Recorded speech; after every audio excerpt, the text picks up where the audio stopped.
Lester Muranaka with Delta 7 Sports. We're here in Sun Valley, Idaho at Press Camp. Fantastic event. A couple of different things that we wanted to go over. Specifically, we'll address initially the bond failure that we experienced at Outdoor Demo, which many of you are familiar with. There was 4 different solutions that we implemented to make sure that nothing like that ever occurred again. That isolated experience resulted in 2 separation failures. We went back to the shop, analyzed everything. The first thing we did was the solid surface for the overlap area. We have increased that to get more bonding surface there. Second thing we did was we implemented glass beads into our epoxy to ensure consistent coverage. What we did was we have pinned every single joint now. Every single joint on a bike is now pinned. And the fourth thing we've implemented is peel ply, which is primarily an aerospace application, similar to like a diamond plated steel that goes on the surface joints. Also increases the bond surface area, but really locks it in almost like a gear. So those 4 things have been implemented.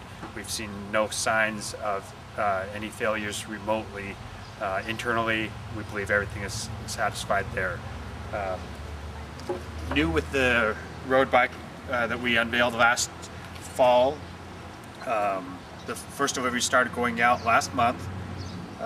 The Ascend road bike was initially unveiled with the Easton rear for the production. That was discontinued shortly thereafter, so that gave us the opportunity to produce our own. Our rear triangle is a stiffer, stronger rear.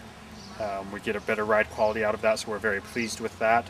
We've had other manufacturers interested in that as well, since they don't necessarily want to re-engineer or redesign for compatibility issues. This road bike is something that's been raced around. We've got a Cat 1 women's team racing it, Verducci Breakaway. They're doing very well with the bike.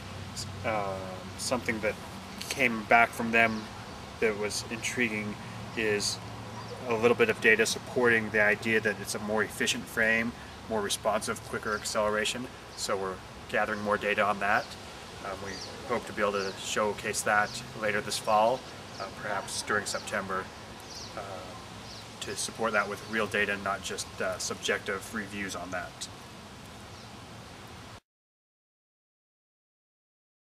For 2010, the big news for us is improvement in manufacturing process. We are going to get rid of the Kevlar that's in the tubes here. That's utilized in the consolidation process.